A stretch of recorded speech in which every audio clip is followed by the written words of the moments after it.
G'day, here's a small deal of pieces of knobbies that have been rubbed. A couple of these basically haven't got anything, it's just a couple of bits that are more valuable. This piece, got a nice little bar of colour on the end there. Doesn't go under here unfortunately by the looks. So you're basically looking at a little teardrop stone. The other pieces aren't as spectacular. This is greens. The stone possibly over here. I don't think this will cut into stone.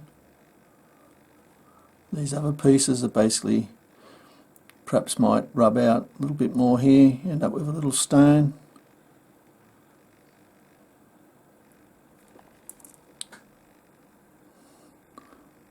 Purpley blues. Probably nothing. I've basically thrown these last couple in.